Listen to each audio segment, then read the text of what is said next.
Hello student last video के अंदर हमने रियलाइजेशन से रिलेटेड जनरल एंट्री वाले जो क्वेश्चंस थे वो हमने सॉल्व किए। और उसी वीडियो के अंदर मैंने आपसे कहा था कि जब हम जनरल एंट्रीज पास करेंगे या रियलाइजेशन अकाउंट जब हम प्रिपेयर करेंगे तो उस केस में हमें कुछ रूल्स जो हैं उन रूल्स का हमें ध्यान रखना है। और मैंने कहा था आपका नेक्स्ट वीडियो जो मेरा होगा वो उन रूल्स के ऊपर ही होगा कि जब हम बैलेंस शीट जो हमारे को क्वेश्चन के अंदर दे रखी होगी और एडिशनल इन्फॉर्मेशन हमारे को क्वेश्चन के अंदर दे रखी होगी, उस एडिशनल इन्फॉर्मेशन और बैलेंस शीट से हमारे को रियलाइजेशन अकाउंट जो है वो अकाउंट प्रिपेयर करना है, या फिर हो सकता है हमारे को जनरल एंट्रीज पास करनी हो। तो जब हम रियलाइजेशन अकाउंट बनाएंगे या जब जनरल एंट्रीज पास करेंगे तो कुछ रूल्स जो है उनका हमें ध्यान रखना है। ठीक है, तो अब हम अपने इस वीडियो के अंदर उन्हीं रूल्स के बारे में डिस्कस करेंगे कि वो कौन कौन से ऐसे रूल्स हैं जिनको हमें फॉलो करना है when we prepare realisation account और when we pass the necessary journal entries relating to the realisation of assets and payment of liabilities.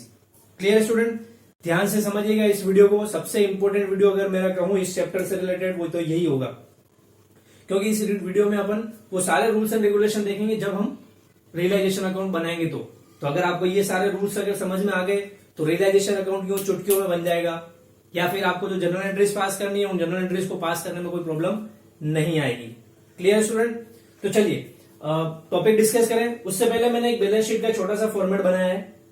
ठीक है, जो भी कुछ आइटम मुझे मेरे रूल्स के अकॉर्डिंग जरूरत थी वो मैंने सारे आइटम्स इसके अंदर लिखे हैं। लाइक डेटर्स लिखे हैं मैंने 1,20,000 रुपीज के, लेस किया है provision for doubtful debt 20,000, net amount 1 lakh rupees. उसी तरह से मैंने प्रॉफिट एंड लॉस का बैलेंस लिखा है, यहाँ पर एडवर्टीजमेंट सस्पेंस लिखा है, बिल्डिंग लिखी है, गुडविल लिखा है। लायबिलिटी साइड के अंदर मैंने WCR वर्कमैन कंपनसेशन रिजर्व जो है वो लिख लिया है, और इन्वेस्टमेंट फ्लक्चुएशन फंड जो है वो मैंने लिखे हैं इस तरफ। प्रॉफिट एंड लॉस अकाउंट का बैलेंस लिखा है, जनरल रिजर्व लिखा है, employee provident fund, Mrs X loan. X जो है वो अपना पार्टनर है। ठीक है, तो एक्स की वाइफ का लोन है, वाइज लोन यानी पार्टनर का भी लोन है, और बैंक ओवरड्राफ्ट में मैंने कुछ अमाउंट जो है वो जैसे सपोज 10,000 रुपीज मैंने कुछ ये बैलेंस मैंने लिए हैं। अब हम देखते हैं स्टूडेंट, जब हम रियलाइजेशन अकाउंट बनाएंगे तो हमें किन किन चीजों का ध्यान रखना है। तो मैं इस तरफ एक रियलाइजेशन अकाउंट का फॉर्मेट भी बना लेता हूं, ताकि जब हम ट्रांसफर करेंगे तो आपको समझ में आ जाएगा किस तरह से अपने को क्या अमाउंट किधर ट्रांसफर करना है। ठीक है स्टूडेंट, तो ये अपना एक रियलाइजेशन का फॉर्मेट रेडी हो गया है। अब हम देखते हैं, सबसे पहले रूल की बात करते हैं। तो जैसे स्टूडेंट मैंने कहा था आपसे, आपको क्वेश्चन के अंदर बैलेंस शीट दे रखी होगी और उसके साथ में कुछ एडिशनल इंफॉर्मेशन दे रखी होगी, जिसके अंदर आपके दिया हुआ होगा कि कौन सी एसेट्स को कितने में सेल किया है, कौन सी एसेट्स को किसी पार्टनर ने लिया है, लाइबिलिटीज का पेमेंट किस तरह से हुआ है। तो ये सारी इंफॉर्मेशन जो होगी वो आपको एडिशनल इंफॉर्मेशन के अंदर दे रखी होगी। तो अब हम देखते हैं कि हम रियलाइजेशन अकाउंट कैसे बनाएंगे, क्या है वो। ठीक है, तो जैसा कि सबसे पहले आपको क्या करना है, जो बैलेंस शीट दे रखी होगी क्वेश्चन के अंदर, उस बैलेंस शीट में से जितनी भी लाइबिलिटीज हैं उन लाइबिलिटीज को ट्रांसफर करना इस तरफ क्रॉस में, है ना। जैसे अपन ये छोटा फॉर्मेट एक इधर वो ले लेते हैं बैलेंस शीट। इस तरफ असेट्स है सारी आपकी और इस तरफ सारी आपकी लाइबिलिटीज है। तो आप क्या करेंगे, सबसे पहले लाइबिलिटीज जो है उनको इस तरफ क्रॉस में ट्रांसफर करेंगे और असेट जो है उनको इस तरफ क्रॉस में ट्रांसफर कर लेंगे। ठीक है, तो इस तरफ हम लाइबिलिटीज ट्रांसफर करेंगे, इधर एसेट्स ट्रांसफर करेंगे। दूसरी बात, जब मैंने आपको फॉर्मेट समझाया था रियलाइजेशन अकाउंट का, तो मैंने बता दिया था कौन कौन सी असेट्स ट्रांसफर नहीं होगी और कौन कौन सी लाइबिलिटीज ट्रांसफर नहीं होंगी। तो असेट्स के अंदर मैंने बोला था आपको कौन कौन सी असेट्स नहीं ट्रांसफर होती है। एक तो कैश ट्रांसफर नहीं होता है, एक बैंक बैलेंस ट्रांसफर नहीं होता है, फिर पार्टनर्स का कोई भी आइटम ट्रांसफर नहीं होता है, like partners current account, partners capital account, ये ट्रांसफर नहीं होते। और तीसरी चीज, एक्यूमुलेटेड लॉसेस ट्रांसफर नहीं होते हैं। तो अगर एसेट्स में एक्यूमुलेटेड लॉस दे रखे वो भी ट्रांसफर नहीं होंगे। फिर बात करें अगर लाइबिलिटीज की, तो लाइबिलिटीज के अंदर भी पार्टनर का कोई भी item, like partners capital, partners current, partners loan, ये तीनों चीजें ट्रांसफर नहीं होती है। प्लस एक्यूमुलेटेड प्रॉफिट्स, जिसमें 4 आइटम आते हैं आपकी लाइबिलिटीज में, वो चारों आइटम भी इस तरफ ट्रांसफर नहीं होंगे। आपको पता है WCR, IFR, general reserve, P&L का बैलेंस, ये चारों आपके एक्यूमुलेटेड प्रॉफिट्स होते हैं, तो वो भी इस तरफ ट्रांसफर नहीं होंगे। तो फर्स्ट चीज क्लियर हो गई कि हम सबसे पहले लाइबिलिटीज को ट्रांसफर करेंगे, एसेट्स को ट्रांसफर करेंगे। कौन से ट्रांसफर नहीं होंगे वो मैंने अभी आपको बता दिया है। अब बात करते हैं हम सबसे पहले रूल की। फर्स्ट रूल हमारा ये कहता है जब भी हम असेट्स एंड लाइबिलिटीज को ट्रांसफर करेंगे तो वो उनकी बुक वैल्यू पर ट्रांसफर होंगे। इस पर बुक वैल्यू पर। इट मींस जितनी वैल्यू पर यहाँ बैलेंस शीट के अंदर आपको लाइबिलिटीज और असेट्स दे रखी होंगी वो एज इट इज उसी वैल्यू पर यहां पर ट्रांसफर की जाएगी। फर्स्ट रूल आ गया समझ में कि एसेट्स एंड लाइबिलिटीज को उनकी जितनी वैल्यू होगी उतनी ही वैल्यू पर यहां पर ट्रांसफर किया जाएगा। ठीक है, फिर हम आते हैं अपने सेकेंड रूल पर। उसके लिए आप बैलेंस शीट देखिए इस तरफ, ये बैलेंस शीट मैंने बनाई है, फॉर्मेट लिया मैंने। इसके अंदर दिया हुआ जैसे सपोज डेटर्स 1,20,000 रुपीज और लेस किया हुआ उसके अंदर से प्रोविजन फॉर बैड डेब्ट्स ₹20,000 और नेट अमाउंट दिया हुआ है हमारे को 1 लाख रुपीज। ध्यान से समझिएगा स्टूडेंट इसको। अब हम क्या करते हैं, जब असेट्स को ट्रांसफर करेंगे इस तरफ तो ट्रांसफर कैसे होगा, जब हम असेट्स को ट्रांसफर करेंगे तो जब हम डेटर्स लिखेंगे तो डेटर्स के अंदर हमारे को पूरे 1,20,000 रुपीज ट्रांसफर करना है। यानी जब हम इस तरफ असेट्स ट्रांसफर करेंगे और 2 डेटर्स लिखेंगे तो उस डेटर्स के अंदर हमारे को पूरा 1,20,000 रुपीज जो है वो ट्रांसफर करना है। यानी जो ग्रोस अमाउंट है वो ग्रोस अमाउंट डेटर्स में इस तरफ ट्रांसफर होगा, ना कि 1 लाख रुपीज, है ना। जो डेटर्स है वो 1 लाख रुपीज ट्रांसफर नहीं होंगे, कितने ट्रांसफर होंगे, 1,20,000 रुपीज। और ये जो प्रोविजन हमारे को दिया हुआ है, provision for bad and doubtful debts, अब हम जानते हैं प्रोविजन जो होता है वो क्या होती है, लाइबिलिटीज होती है। तो इसको लाइबिलिटी साइड के अंदर ट्रांसफर किया जाएगा। यानी लाइबिलिटीज इस तरफ ट्रांसफर होती है तो आप इस तरफ इसको लिखेंगे by provision for bad and doubtful debts. कितना अमाउंट है, 20,000 रुपीज का, तो ये 20,000 रुपीज जो है हमारे इस तरफ ट्रांसफर हो जाएंगे। सेकंड रूल समझ में आया सभी को। क्या करना है, जब इस तरह से डेटर्स और उसमें से लेस करके प्रोविजन दे रखा हो तो उस केस में हमारे को ग्रोस अमाउंट जो है डेटर्स का, यानी अंदर जो ये अमाउंट लिखा हुआ है ग्रोस अमाउंट, ये तो असेट साइड में ट्रांसफर करना है। और ये जो प्रोविजन का अमाउंट दिया हुआ है 20,000 रुपीज, इस प्रोविजन के अमाउंट को हमारे को लाइबिलिटी साइड के अंदर ट्रांसफर करना है। ठीक है स्टूडेंट। अब देखिए इसका इफेक्ट अगर हम देखें कि मैंने 1,20,000 इस तरफ ट्रांसफर किया, 20 उस तरफ ट्रांसफर किया, तो अगर मैं इसका नेट इफेक्ट देखता हूं तो वो 1 लाख रुपीज का ही हो रहा है। जैसे अगर इधर डीआर में 120 है, सीआर में 20 है, माइनस करेंगे तो 1 लाख का बैलेंस आएगा डीआर साइड में असेट्स। तो स्टूडेंट इफेक्ट तो इसका यही आ रहा है जो हमने यहां पर लिखा है, लेकिन जब भी ट्रांसफर किया जाता है तो वो इस तरह से ट्रांसफर किया जाता है। अब इसके पीछे एक रीजन है। रीजन क्या है, आपने सुबह क्वेश्चन किया था, हमने सुबह मतलब अपने लास्ट वीडियो के अंदर हमने एक क्वेश्चन किया था। तो उस क्वेश्चन में हमने देखा था डेटर्स दिए हुए थे हमारे को 1,25,000 रुपीज के और प्रोविजन दे रखा था 25,000 रुपीज का। फिर क्वेश्चन में ये कहा गया था 20,000 रुपीज के बेड डेटर्स जो है प्रूव्ड बेड यानी बेड डेब्ट्स में इंक्लूड हो गए वो। तो अब हमने उसकी जो कैलकुलेशन की थी, उस कैलकुलेशन में हमने जो 20,000 रुपीज जो माइनस किए थे वो टोटल 1,25,000 में से माइनस किए थे। किसमें से, टोटल अमाउंट में से माइनस किए थे, ना कि प्रोविजन का अमाउंट लेस करने के बाद जो अमाउंट आया उसमें से माइनस करके। तो मेरा कहने का मतलब ये है कि अब ये आपने ट्रांसफर किया 1,20,000, तो अब इसके आगे जो भी कैलकुलेशंस होगी, कैलकुलेशंस लाइक आपको बैलेंस एडिशनल इंफॉर्मेशन के अंदर दे रखा होगा कि 50% डेटर से इतना अमाउंट रियलाइज हुआ है, 50% डेटर्स को हमने वाई ने ले लिया है, इस तरह की कोई इंफॉर्मेशन है। तो जब हम वो 50% करेंगे तो हम किसका करेंगे, इस 1,20,000 रुपीज का 50% करेंगे। यानी मेरे कहने का सिंपल सा मीनिंग ये है कि हम जो भी कैलकुलेशंस करेंगे अमाउंट रियलाइजेशन से रिलेटेड, वो सारी कैलकुलेशन 1,20,000 के अकॉर्डिंग होगी, ना कि 1 लाख के अकॉर्डिंग।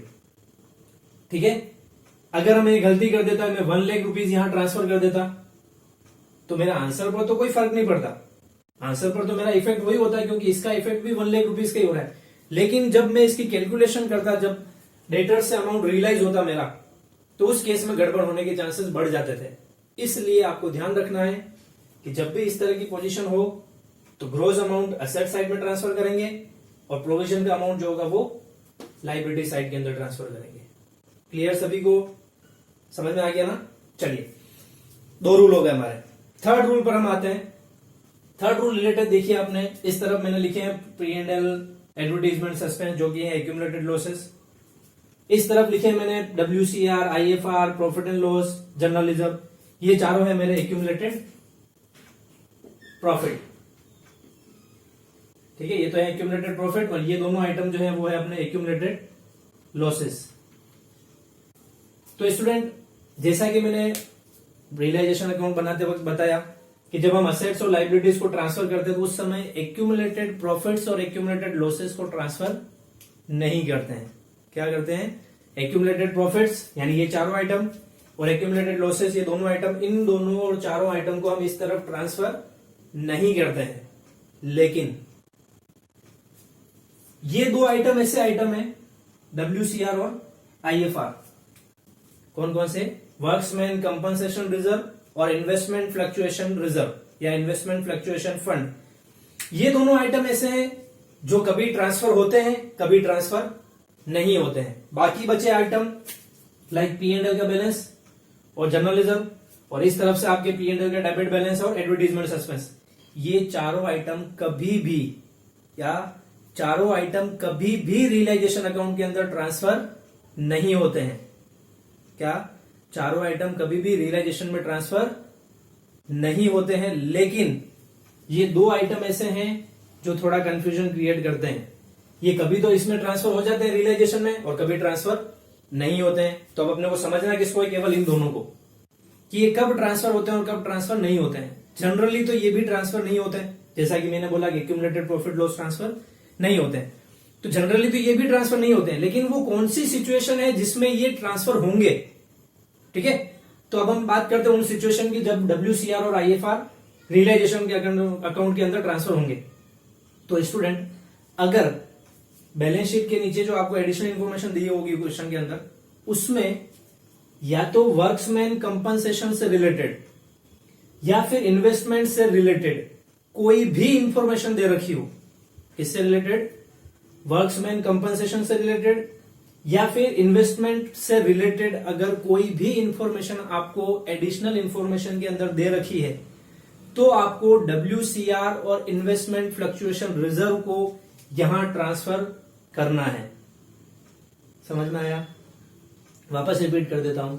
जब एडिशनल इंफॉर्मेशन के अंदर वर्क्समैन कंपनसेशन क्लेम से रिलेटेड या इन्वेस्टमेंट से रिलेटेड कोई भी इंफॉर्मेशन दे रखी है, कोई भी information like workmen compensation claim arises rupees this, कि वर्क्समैन कंपनसेशन क्लेम इतना अराइज हुआ है, या पेड रुपीज दिस ऐसा कुछ लिखा है, या इन्वेस्टमेंट से रिलेटेड दे रखा है investment was taken over by X, या investment realised at rupees this, तो ये इंफॉर्मेशन दे रखी है अगर आपको, तो अगर इंफॉर्मेशन दे रखी है तो आप क्या करेंगे?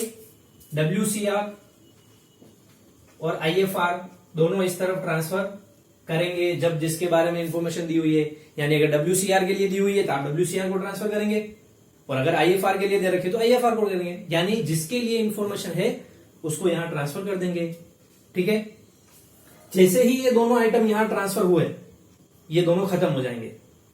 ठीक है, अब इनका नाम आगे कहीं पर भी नहीं आएगा। जैसे ही रियलाइजेशन में ट्रांसफर हुआ और ये फिनिश हो जाएंगे, इनका नाम आगे कहीं भी पार्टनर्स कैपिटल वगैरह में कहीं पर भी नहीं आएगा। ये चीज आपको ध्यान रखनी है। अब इनका हुआ क्या? तो जैसे अगर आपने WCR और IFR इस तरफ ट्रांसफर किए और मैंने बोला एडिशनल इन्फॉर्मेशन में कोई दे रखी है इन्फॉर्मेशन, तो आप उनको जैसा भी ट्रीटमेंट उसका करना है। जैसे उन्होंने बोला वर्कमैन कंपनसेशन क्लेम पेड ₹10,000 पे कर रहे हैं वर्क्समैन कंपनसेशन क्लेम, तो आप इस तरफ लिख लोगे उसको टू कैश के नाम से ₹10,000 वर्क्समैन कंपनसेशन क्लेम पेड। अगर उन्होंने बोला investment taken over bye Ram ने अपने एक्स ले लेते हैं अपनी इसमें, तो investment taken over by x rupees this, तो आप क्या करोगे? इस तरफ लिख लोगे बाय एक्स कैपिटल, एसेट्स इस तरफ लिखी है हमने सारी, तो एसेट्स से जब अमाउंट रियलाइज होता है इस तरफ लिखते हैं, तो एक्स कैपिटल ले लेंगे क्योंकि एक्स ने लिए, और जो भी अमाउंट होगा वो हम लिख लेंगे। बस इतना सा करना है, इसके अलावा और हमें कुछ भी नहीं करना है कि WCR ट्रांसफर करने है, डिस्ट्रीब्यूट करना है, ऐसा कुछ भी नहीं करना है।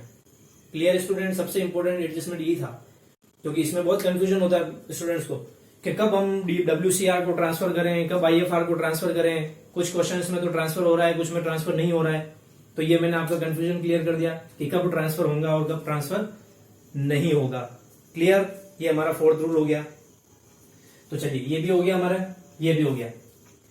नेक्स्ट हम आते हैं बिल्डिंग और इस तरह की जो एसेट्स हैं उनके लिए। नेक्स्ट रूल, स्टूडेंट, हम सारी एसेट्स को इस तरफ ट्रांसफर कर देते हैं, लाइबिलिटीज को ट्रांसफर कर देते हैं, फिर एसेट्स इस तरफ लिखी है तो उससे जो अमाउंट रियलाइज होता है हम इस तरफ लिखते हैं बाय कैश के नाम से, और पार्टनर ले लेता है तो पार्टनर्स कैपिटल के नाम से। लाइबिलिटीज इस तरफ ट्रांसफर की है हमने ऊपर से, तो जब लाइबिलिटीज को पेमेंट करते हैं तो इस तरफ टू कैश के नाम से लिखते हैं, और पार्टनर ले लेता है तो टू पार्टनर्स के प्रोडक्ट के नाम से लिखते हैं।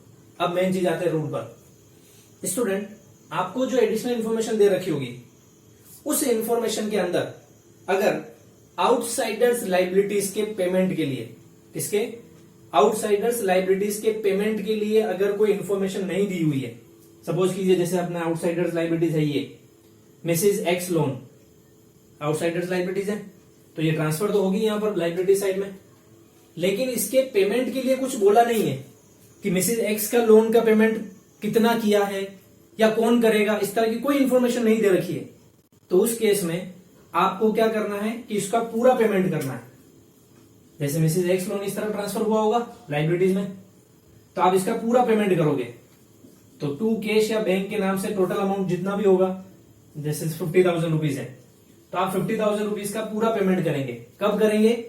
जब एडिशनल इंफॉर्मेशन के अंदर आउटसाइडर्स लाइबिलिटीज के लिए, ध्यान देना आउटसाइडर्स लाइबिलिटीज बोला है मैंने, और कोई लाइबिलिटीज नहीं, आउटसाइडर्स लाइबिलिटीज के पेमेंट के लिए कोई इंफॉर्मेशन नहीं दे रखी है, तो उस केस में हम टोटल आउटसाइडर्स लाइबिलिटीज का पूरा पेमेंट करेंगे इस तरफ टू कैश या बैंक के नाम से। आया समझ में? ये हो गया हमारा रूल कि आउटसाइडर्स लाइबिलिटीज का पूरा पेमेंट किया जाता है if there is no information given in the additional information और इन दी क्वेश्चन। क्लियर? ये तो हुई लाइबिलिटीज की बात। फिर हम आते हैं एसेट्स पर। सपोज कीजिए एसेट्स है बिल्डिंग, गुडविल, इस तरफ ट्रांसफर हुई होगी, अमाउंट रियलाइज होता है तो हम इस तरफ लिखते हैं बाय कैश के नाम से, पार्टनर ले लेता है तो पार्टनर्स कैपिटल के नाम से। लेकिन अगर इन एसेट्स के बारे में भी कोई एडिशनल इंफॉर्मेशन के अंदर कोई इंफॉर्मेशन नहीं दी हुई है, लाइक एडिशनल जो इंफॉर्मेशन है उसमें ऐसा नहीं बोला है कि बिल्डिंग को कितने में सेल किया है या किसने लिया है, या फिर गुडविल, जनरली मोस्टली ये गुडविल के लिए होता है, मोस्टली कि गुडविल के लिए बहुत सी बार इंफॉर्मेशन गिवन नहीं होती है कि गुडविल को किसने लिया है या कितने रुपए उससे रियलाइज हुए हैं। तो उस केस में ध्यान से सुनिएगा, जब गुडविल के लिए या कोई भी एसेट्स हो, उस एसेट्स के लिए एडिशनल इंफॉर्मेशन के अंदर कोई इंफॉर्मेशन नहीं दे रखी है कि उससे कितना अमाउंट रियलाइज हुआ है या किस पार्टनर ने उसको लिया है, तो उस केस में आपको कुछ भी नहीं लिखना है। जैसे ये गुडविल यहां ट्रांसफर हुई, इसके पेमेंट के लिए कोई इंफॉर्मेशन नहीं दे रखी है, तो आपको भी इधर कुछ भी नहीं लिखना है। लेकिन जैसे हमने लाइबिलिटीज के केस में किया था कि लाइबिलिटीज के लिए तो कुछ भी नहीं बोला था, फिर भी हमने उनको पूरा पेमेंट किया, लेकिन एसेट्स के केस में ऐसा नहीं होता है। तो मेरे कहने का मतलब ये है कि एसेट्स से जो अमाउंट रियलाइज होगा वो आपको उसी केस में लिखना है जब आपको एडिशनल इंफॉर्मेशन के अंदर कोई जानकारी दे रखी हो, कोई इंफॉर्मेशन दे रखी हो कि एसेट से कितना अमाउंट रियलाइज हुआ है, तभी लिखना है। लेकिन आउटसाइडर्स लाइबिलिटीज का पेमेंट आपको बिना ही बोले करना है, यानी अगर एडिशनल इंफॉर्मेशन के अंदर कुछ नहीं बोला है कि लाइबिलिटीज का कितना पेमेंट किया है, तो उस केस में आप उसका पूरा का पूरा पेमेंट करेंगे। समझ में आया? ये हो गए हमारे 6th रूल। 4 पहले हो गए, 2 अभी बता दिया एसेट्स लाइबिलिटी से रिलेटेड, 6 रूल हमारे हो गए। तो हमारे ये केस भी सॉल्व हो गए दोनों। इनसे कोई इन्फॉर्मेशन नहीं दे रखी है तो इनको नहीं लिखेंगे, मतलब रियलाइजेशन में यहां पर नहीं लिखेंगे, बाकी ट्रांसफर तो पूरे होंगे। मिसेज एक्स लोन या आउटसाइडर्स लाइबिलिटी थी, इसका भी फंडा मैंने बता दिया आपको। चलिए अब नेक्स्ट आते हैं हम वाइज लोन। वाई जो है हमारा पार्टनर है, तो जब भी स्टूडेंट वाइज लोन या पार्टनर का लोन दे रखा हो, यानी कि तो पार्टनर्स लोन जो है वो आउटसाइडर्स लाइबिलिटीज नहीं है। क्या है? पार्टनर्स लोन आउटसाइडर्स लाइबिलिटीज नहीं है, तो इसको कभी भी रियलाइजेशन अकाउंट के अंदर ट्रांसफर नहीं किया जाता है। यानी रियलाइजेशन के अंदर केवल आउटसाइडर्स लाइबिलिटीज जो होती है वही ट्रांसफर होती है, इनसाइडर्स भी होती है, बट पार्टनर्स का कोई भी आइटम ट्रांसफर नहीं होता, ये मैं पहले बता चुका हूं। तो वाई लोन इसमें ट्रांसफर नहीं होगा, तो इसको क्या करना है, आपको अलग से एक अकाउंट प्रिपेयर करना है, वाइज लोन अकाउंट, और उसके थ्रू उसका पेमेंट किया जाएगा। यानी पार्टनर का कोई भी आइटम रियलाइजेशन में ट्रांसफर नहीं होता है। ये हो गया। फिर नेक्स्ट में आता है हमारा बैंक ओवरड्राफ्ट। तो स्टूडेंट बैंक ओवरड्राफ्ट जो है वो एक शॉर्ट टर्म लाइबिलिटीज है। क्या है? बैंक ओवरड्राफ्ट एक शॉर्ट टर्म आउटसाइडर्स लाइबिलिटीज है, basically short term outsiders liabilities है। तो इसका मतलब ये बैंक ओवरड्राफ्ट जो है वो यहां पर ट्रांसफर होगा। ठीक है, बैंक ओवरड्राफ्ट ट्रांसफर होगा और उसका भी पेमेंट किया जाएगा। अगर बोला है कि भी कितना पेमेंट करना है तो जितना बोले उतना पेमेंट कीजिए, नहीं बोला है तो बैंक ओवरड्राफ्ट का भी पूरा का पूरा पेमेंट करोगे कैश या बैंक के नाम से। ठीक है, ये हो गया। तो ये कुछ रूल्स थे स्टूडेंट जो मैंने आपको बता दिए। इसके अलावा अब कुछ और रूल जो मैं यहां मेंशन नहीं कर पाया हूं या जो अलग से हैं। पहली बात करते हैं हम, अगर आपको एडिशनल इंफॉर्मेशन के अंदर यानी बैलेंस शीट के नीचे जो एडिशनल इंफॉर्मेशन है उसमें दे रखा है कि किसी अनरिकॉर्डेड असेट से कोई पर्टिकुलर अमाउंट रियलाइज हुआ है। ठीक है, जैसे हमने जो अपने लास्ट वीडियो में क्वेश्चन किया था उसमें था कि एक कंप्यूटर था जो कि अनरिकॉर्डेड था। An unrecorded computer of ₹20,000 realise ₹18,000। एक कंप्यूटर से जो कि अनरिकॉर्डेड था उससे आपको कुछ पर्टिकुलर अमाउंट रियलाइज हुआ है। तो स्टूडेंट जब भी अनरिकॉर्डेड असेट से भी कोई अमाउंट रियलाइज हो रहा है जो कि बैलेंस शीट में कहीं पर भी रिकॉर्ड नहीं थी लेकिन फिर भी अमाउंट रिसीव हुआ है तो आपको उसको लिखना है बाय कैश या बैंक के नाम से। ठीक है, तो सिंपल सी बात ये कि अगर अनरिकॉर्डेड असेट से कोई पर्टिकुलर अमाउंट रियलाइज हो रहा है तो आपको इसको यहां पर बाय कैश या बैंक के नाम से लिखना है। सेम रूल अनरिकॉर्डेड लाइबिलिटीज के लिए भी, जिस तरह से हमने अनरिकॉर्डेड असेट से कोई अमाउंट रियलाइज हुआ तो उसको लिखा, वैसे ही अगर किसी अनरिकॉर्डेड लाइबिलिटीज का पेमेंट किया जा रहा है, क्या अनरिकॉर्डेड लाइबिलिटीज का पेमेंट किया जा रहा है तो उसको भी आपको यहां पर पे करना है कैश या बैंक के नाम से। ठीक है, अनरिकॉर्डेड लाइबिलिटीज के लिए कुछ बोला है कि इसको पेमेंट करना है तो भी करना है, अनरिकॉर्डेड एसेट से कोई अमाउंट रियलाइज हो रहा है तो भी लिखना है। क्लियर। नेक्स्ट रूल, अगर किसी लाइबिलिटीज के पेमेंट के अगेंस्ट में, क्या अगर किसी लाइबिलिटीज के पेमेंट के अगेंस्ट में कोई असेट्स दे दी जाती है, सपोज कीजिए क्रेडिटर्स है 10,000 रुपीज के, उनको पेमेंट के अगेंस्ट में हमने एक 10,000 रुपीज की मशीनरी जो थी वो उनको दे दी। क्या किया, लाइबिलिटीज के पेमेंट के लिए हमने कोई पर्टिकुलर एसेट्स उस लाइबिलिटीज के पेमेंट के लिए दी है, उस केस में उसकी किसी भी टाइप की कोई जनरल एंट्री पास नहीं की जाती है। क्या, अगर लाइबिलिटीज के पेमेंट के लिए एसेट्स दी गई है तो उसकी कोई जनरल एंट्री नहीं की जाती है, नो एंट्री। क्वेश्चन किया था हमने इससे पहले वाले वीडियो में, तो एक ट्रांजेक्शन की हमने नो एंट्री लिखी थी। क्यों लिखी थी, क्योंकि उसमें एक पर्टिकुलर लाइबिलिटीज के पेमेंट के लिए हमने कोई एसेट्स ट्रांसफर की है। तो वही बात यहां पर भी कि अगर लाइबिलिटीज के पेमेंट के लिए अगर आप कोई एसेट दे रहे हो तो उसको रियलाइजेशन अकाउंट के अंदर यहां पर किसी भी साइड में शो नहीं करना है। ऊपर तो ट्रांसफर हो गई, वो ट्रांसफर होने के बाद खत्म हो गई, फिर उसके बाद यहां पर कहीं पर भी उसको शो नहीं करना है। तो ये हो गया हमारा नेक्स्ट रूल कि अनरिकॉर्ड किसी लाइबिलिटीज के पेमेंट के अगेंस्ट में अगर कोई एसेट्स ट्रांसफर की जा रही है तो उसकी एंट्री नहीं की जाती है। क्लियर। एक और रूल देखिए स्टूडेंट, मैंने यहां पर लिखा है एम्प्लॉय प्रोविडेंट फंड। क्या लिखा है, एम्प्लॉय प्रोविडेंट फंड। ये एम्प्लॉय प्रोविडेंट फंड जो होता है आपका एक्यूमुलेटेड प्रॉफिट नहीं है। तो जब भी किसी क्वेश्चन के अंदर एम्प्लॉय प्रोविडेंट फंड दिया हुआ है ये रियलाइजेशन के सीआर साइड में ट्रांसफर होगा। ठीक है।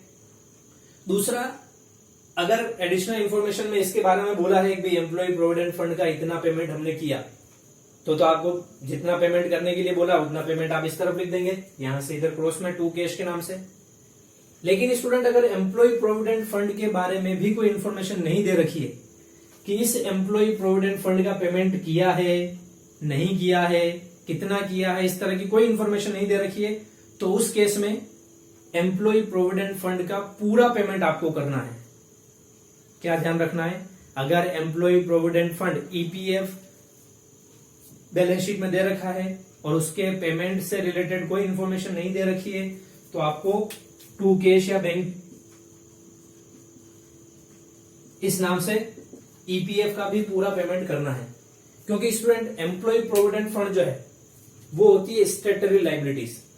क्या होती है, स्टेटरी लाइबिलिटीज, यानी एक कानूनी दायित्व है जो कि एम्प्लॉय की सैलरी में से पैसे काटे गए थे। ईपीएफ क्या होता है, एम्प्लॉय की सैलरी जो होती है उसमें से एक पर्टिकुलर अमाउंट 12.5% अमाउंट होता है, वैसे वो 12.5% अमाउंट काटा जाता है और उनके पीएफ अकाउंट के अंदर ट्रांसफर किया जाता है, जो कि जब वो रिटायर्ड होते हैं या कुछ भी होता है तो उस समय उनको पेमेंट कर दिया जाता है। तो वैसे ही एम्प्लॉय प्रोविडेंट फंड जो है कि वो स्टेटरी लाइबिलिटीज है, इसलिए उसका भी पूरा का पूरा पेमेंट आपको करना पड़ेगा।